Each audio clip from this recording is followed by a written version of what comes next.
मंगलम भगवान विष्णु मंगलम गरुड़ध्वज मंगलम पुंडरीकाक्ष मंगलाय तनोहरि। हरे कृष्ण। प्यारे स्नेहितजनों, आपको मेरा प्यार भरा राधे राधे। आप सभी को देव उठावनी एकादशी की हार्दिक शुभकामनाएं। आज कार्तिक मास के शुक्ल पक्ष की देव उठावनी एकादशी है, जिसे प्रबोधिनी एकादशी भी कहा जाता है। दिनांक 13 नवंबर 2024, वार कार्तिक मास, शुक्ल पक्ष, मंगलवार। आज हम सुनेंगे देव उठावनी एकादशी की संपूर्ण कथा। तो आइए भगवान श्री हरि विष्णु और तुलसी माता का ध्यान करते हुए कथा को श्रवणपान करते हैं। राजा पृथु ने नारद जी से पूछा, हे ऋषिवर, महीनों में कार्तिक और तिथियों में एकादशी को सर्वश्रेष्ठ क्यों माना गया है? कृपा करके बतलाइए। तब नारद जी ने कहा, हे राजन, एक बार यही प्रश्न सत्यभामा जी ने भगवान कृष्ण से पूछा था। भगवान श्री कृष्ण ने जो उत्तर सत्यभामा को दिया था वही मैं तुमसे कहता हूँ, ध्यान पूर्वक सुनिए। एक समय सत्यभामा जी ने श्री कृष्ण जी से पूछा, हे प्राणनाथ, जब सभी मास और तिथियां बराबर हैं तब कार्तिक मास और एकादशी तिथि क्यों सर्वोत्तम मानी गई है? तब श्री कृष्ण जी ने कहा, हे प्रिय, शंख नामक एक दैत्य समुद्र का पुत्र था। वह दैत्य इतना बलवान था कि उसने इंद्र आदि देवताओं को स्वर्ग से निकालकर उनका स्थान स्वयं ले लिया। सब देवता उससे भयभीत होकर अपने बाल बच्चों सहित पर्वतों के कंदराओं में चले गए। वह दैत्य सोचने लगा कि मैंने देवताओं का स्थान तो ले लिया, लेकिन वे जीते नहीं गए हैं। ऐसा प्रतीत होता है कि देवता वेद मंत्रों से बलशाली हैं, अतएव मुझे मंत्रों सहित वेदों का हरण कर लेना चाहिए। जब उसने ऐसा विचार किया तो वेद डर के मारे समुद्र में जाकर छिप गए। ब्रह्मा आदि सब देवताओं ने संसार को वेद विहीन देखा तो सभी देवी देवता भगवान विष्णु की शरण में गए। शेष शैया पर भगवान को निद्रा मग्न देखकर सभी देवता उन्हें जगाने के लिए स्तुतियां, भजन, कीर्तन और गायन वादन आदि क्रियाएं करने लगे। श्री भगवान विष्णु के जाग जाने पर सभी देवताओं ने आह्वान, आसन, पाद्य, अर्घ्य, आचमन, स्नान, वस्त्र, यज्ञोपवीत, चंदन, पुष्प, धूप, दीप, निवेद्य, तांबूल, प्रदक्षिणा तथा नमस्कार द्वारा भगवान विष्णु का पूजन किया। तब विष्णु भगवान प्रसन्न होकर देवताओं से कहने लगे, हे देवताओं, मैं तुमसे प्रसन्न हूँ, अतएव शंख आदि दैत्यों को मारकर मैं चारों वेदों को शीघ्र ही ले आऊँगा। परंतु आज से वेद बीज मंत्रों सहित कार्तिक मास में जल में निवास करेंगे। अतएव कार्तिक के महीने में जो कोई जल में स्नान करेगा उसको यज्ञ करने के समान फल प्राप्त होगा और उसके समस्त विघ्न दूर हो जाएंगे। हे देवताओं, आज एकादशी के दिन आप सबने मुझे जगाया है, इसलिए सब तिथियों में एकादशी की मान्यता अधिक होगी। वस्तुतः कार्तिक तथा एकादशी का व्रत मुझे अत्यंत प्रिय है। आगे की कथा सुनाते हुए नारद जी ने कहा, हे राजन, इतना कहकर भगवान मत्स्य यानी मछली का रूप धारण करके विंध्याचल में निवास कर रहे महर्षि कश्यप जी की अंजुलि में आ गए। कश्यप जी ने उनको कमंडल में डाल दिया। जब कमंडल भर गया तो मत्स्य रूपधारी भगवान कहने लगे कि हमको कोई बड़ा स्थान दो। तब कश्यप जी ने घड़ा दिया, घड़ा भी भर गया। तब उन्होंने कुएं में छोड़ दिया, परंतु भगवान मत्स्य रूप में तेजी से बढ़ने लगे। अतएव कश्यप जी ने उनको समुद्र में डाल दिया। भगवान ने एक अत्यंत विशाल मछली का रूप धारण करके दैत्यराज शंखासुर को मार दिया। शंखासुर को मारने के पश्चात भगवान मत्स्य रूप त्याग कर विश्राम हेतु बद्री नारायण चले गए। बद्री नारायण में भगवान ने देवताओं से कहा, हमने शंखासुर को मार दिया है, अतः ऋषि और मुनि जाकर समुद्र के अंदर से वेदों को ढूंढ लाएं। तब तक देवताओं सहित प्रयाग में मेरा निवास रहेगा। तब ऋषियों ने अपने तपोबल द्वारा समुद्र में से वेदों के 6 अंगों यानी छंद, व्याकरण, कोश, वेदक, ज्योतिष तथा स्मृति को ढूंढ निकाला। जिस वेद का जो भाग जिस ऋषि को मिला तब से वह भाग उसी ऋषि का माना जाता है। इसके बाद समस्त ऋषि ब्रह्मा आदि देवताओं सहित प्रयाग आए और उन्होंने वहां पर अश्वमेध यज्ञ किया। इसलिए प्रयाग को तीर्थों का राजा कहा जाता है।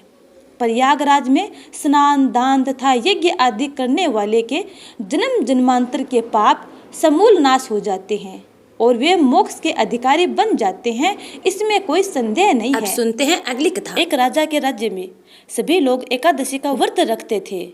प्रजा तथा नौकर चाकर से लेकर पशुओं तक को एकादशी के दिन अन्न नहीं दिया जाता था। एक दिन किसी दूसरे राज्य का एक व्यक्ति राजा के पास आकर बोला, महाराज कृपा करके मुझे नौकरी पर रख लें। तब राजा ने उसके सामने एक शर्त रखी कि ठीक है रख लेते हैं, किंतु रोज तुम्हें खाने को सब कुछ मिलेगा परंतु एकादशी को अन्न नहीं मिलेगा। उस व्यक्ति ने उस समय हाँ कर ली, पर एकादशी के दिन जब उसे फलाहार का सामान दिया गया तो वह राजा के सामने जाकर गिड़गिड़ाने लगा, महाराज इससे मेरा पेट नहीं भरेगा, मैं भूखा ही मर जाऊंगा, मुझे अन्न दे दो। राजा ने उसे शर्त की बात याद दिलाई पर वह अन्न छोड़ने को राजी नहीं हुआ। तब राजा ने उसे आटा, दाल, चावल आदि दे दिए। वह नित्य की तरह नदी पर पहुंचा और स्नान करके भोजन पकाने लगा। जब भोजन बन गया तो वह भगवान को बुलाने लगा, आओ भगवान भोजन तैयार है। उसके बुलाने पर पीताम्बर धारण किए भगवान चतुर्भुज रूप में आ पहुँचे तथा प्रेम से उसके साथ भोजन करने लगे। भोजन आदि करके भगवान अंतर्धान हो गए तथा वह अपने काम पर चला गया। 15 दिन बाद अगली एकादशी को वह राजा से कहने लगा कि महाराज मुझे दुगुना सामान चाहिए। उस दिन तो मैं भूखा ही रह गया। राजा ने कारण पूछा तो उसने बताया कि हमारे साथ भगवान भी खाते हैं, इसलिए हम दोनों के लिए ये सामान पूरा नहीं होता। यह सुनकर राजा को बड़ा आश्चर्य हुआ। वह बोला, मैं नहीं मान सकता कि भगवान तुम्हारे साथ खाते हैं।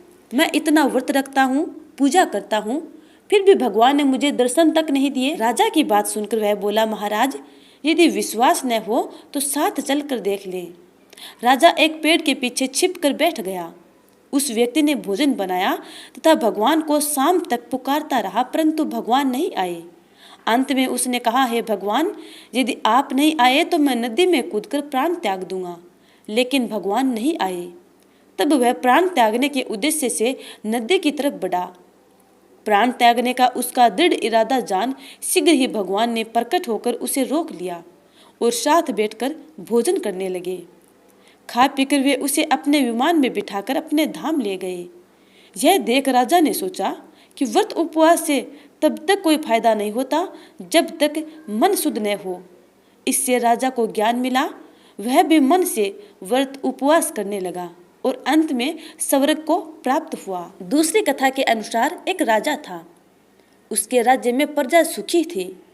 एकादशी को कोई भी अन्न नहीं बेचता था, सभी फल आहार करते थे। एक बार भगवान ने राजा की परीक्षा लेनी चाहिए। भगवान ने एक सुंदरी का रूप धारण किया तथा सड़क पर बैठ गया।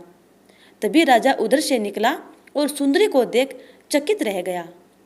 उसने पूछा, हे सुंदरी तुम कौन हो और इस तरह यहाँ क्यों बैठी हो? तब सुंदर स्त्री बने भगवान बोले, मैं निराश्रित हूँ, नगर में मेरा कोई जाना पहचाना नहीं है, किससे सहायता मांगूं? राजा उसके रूप पर मोहित हो गया था। वह बोला, तुम मेरे महल में चलकर मेरी रानी बनकर रहो। सुंदरी बोली, मैं तुम्हारी बात मानूंगी, पर तुम्हें राज्य का अधिकार मुझे सौंपना होगा। राज्य पर मेरा पूर्ण अधिकार होगा। मैं जो भी बनाऊंगी तुम्हें खाना होगा। राजा उसके रूप पर मोहित था, अतः उसने उसकी सारी शर्तें स्वीकार कर ली। अगले दिन एकादशी थी। रानी ने हुक्म दिया कि बाजारों में अन्य दिनों की तरह अन्न बेचा जाए। उसने घर में मांस, मछली आदि पकवाए तथा परोस कर राजा से खाने के लिए कहा। यह देखकर राजा बोला, रानी आज एकादशी है, मैं तो केवल फल आहार ही करूँगा। तब रानी ने शर्त की याद दिलवाई और बोली, या तो खाना खाओ, नहीं तो मैं बड़े राजकुमार का सिर काट दूंगी। राजा ने अपनी स्थिति बड़ी रानी से कही तो बड़ी रानी बोली, महाराज धर्म न छोड़े, बड़े राजकुमार का सिर दे दे, पुत्र तो फिर मिल जाएगा पर धर्म नहीं मिलेगा। इस दौरान बड़ा राजकुमार खेल कर आ गया। माँ की आंखों में आंसू देकर वह रोने का कारण पूछने लगा तो माँ ने उसे सारी वस्तु स्थिति बता दी। तब वह बोला, मैं सिर देने के लिए तैयार हूँ, पिताजी के धर्म की रक्षा होगी, जरूर होगी। राजा दुखी मन से राजकुमार का सिर देने को तैयार हुआ तो रानी के रूप से भगवान विष्णु ने प्रकट होकर असली बात बताई। राजन, तुम इस कठिन परीक्षा में पास हुए। भगवान ने प्रसन्न मन से राजा से वर मांगने को कहा तो राजा बोला, आपका दिया सब कुछ है, हमारा उद्धार करें। उसी समय वहां एक विमान उतरा। राजा ने अपना राज्य पुत्र को सौंप दिया और विमान में बैठकर परम धाम को चला गया। अब श्रवण पान करते हैं देव उठनी एकादशी की तीसरी कथा। एक शंखासुर नामक राक्षस था। शंखासुर ने तीनों लोकों में बहुत ही उत्पात मचाया हुआ था। तभी सभी देवताओं के आग्रह पर भगवान विष्णु ने उस राक्षस से युद्ध किया और यह युद्ध कई वर्षों तक चला। युद्ध में वह असुर मारा गया और इसके बाद भगवान विष्णु विश्राम करने के लिए चले गए। कार्तिक शुक्ल एकादशी के दिन भगवान विष्णु की निद्रा टूटी थी और तभी सभी देवताओं ने भगवान विष्णु की पूजा की थी। शिव महापुराण के अनुसार पौराणिक समय में दैत्यों का राजा दंभ हुआ करता था। वह बहुत ही बड़ा विष्णु भक्त था। कई सालों तक उसके यहाँ संतान नहीं होने के कारण उसने शुक्राचार्य को अपना गुरु बनाकर उनसे श्री कृष्ण मंत्र प्राप्त किया। यह मंत्र प्राप्त करके उसने पुष्कर सरोवर में घोर तपस्या की। भगवान विष्णु उसकी तपस्या से प्रसन्न हुए और उसे संतान प्राप्ति का वरदान दे दिया। भगवान विष्णु के वरदान से राजा दंभ के यहाँ एक पुत्र ने जन्म लिया। इस पुत्र का नाम शंखचूड़ रखा गया। बड़ा होकर शंखचूड़ ब्रह्मा जी को प्रसन्न करने के लिए पुष्कर में घोर तपस्या करने के लिए चला गया। उसकी तपस्या से प्रसन्न होकर ब्रह्मा जी ने उसे वरदान मांगने को कहा। तब शंखचूड़ ने वरदान मांगा कि वह हमेशा अजर अमर रहे और कोई भी देवता उसे नहीं मार पाए। ब्रह्मा जी ने उसे यह वरदान दे दिया और कहा वह बद्रीवन जाकर धर्मध्वज की पुत्री तुलसी जो तपस्या कर रही हैं उनसे विवाह कर ले। शंखचूड़ ने वैसा ही किया और तुलसी के साथ विवाह के बाद सुखपूर्वक रहने लगा। उसने अपने बल से देवताओं, असुरों, दानवों, राक्षसों, गंधर्वों, नागों, किन्नरों, मनुष्यों तथा त्रिलोकी के सभी प्राणियों पर विजय प्राप्त कर ली। वह भगवान श्री कृष्ण का परम भक्त था। शंखचूड़ के अत्याचारों से सभी देवता परेशान होकर ब्रह्मा जी के पास गए और ब्रह्मा जी उन्हें भगवान विष्णु के पास ले गए। भगवान श्री हरि विष्णु ने कहा कि शंखचूड़ की मृत्यु भगवान शिव के त्रिशूल से होगी, अतः आप उनके पास जाइए।